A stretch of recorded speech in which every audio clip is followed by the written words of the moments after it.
اعوذ باللہ من الشیطان الرجیم، بسم اللہ الرحمن الرحیم۔ ایک بہت ہی اہم ویڈیو جو خاص کر کے مرد حضرات کے لیے ہے، کیونکہ کچھ چیزیں ایسی ہیں جو عورتوں کے لیے تو جائز ہیں لیکن مردوں کے لیے جائز نہیں ہیں۔ ہم نے سوچا کہ اس کے اوپر ایک ویڈیو بنائی جائے تاکہ ہمارے مرد حضرات بھی اس طرف ذرا متوجہ ہوں۔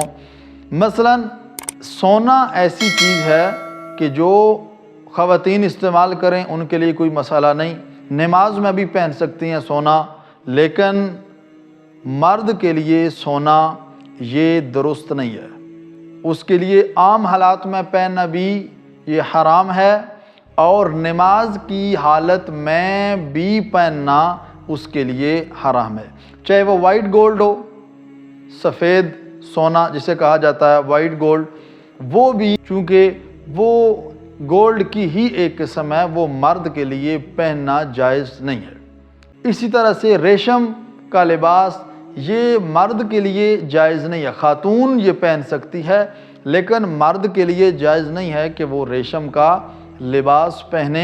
لیکن یاد رہے بچوں کے لیے سونا پہننا وہ مشکل نہیں ہے جب تک بالغ نہ ہوں، لیکن بالغ ہونے کے بعد ضروری ہے کہ انہیں بھی اس چیز سے پرہیز کرنا چاہیے۔ اور چاندی مرد حضرات پہن سکتے ہیں، چاندی کی انگوٹھی پہن سکتے ہیں، لیکن سونا جو ہے وہ ان کے لیے درست نہیں ہے۔ والسلام علیکم ورحمۃ اللہ وبرکاتہ۔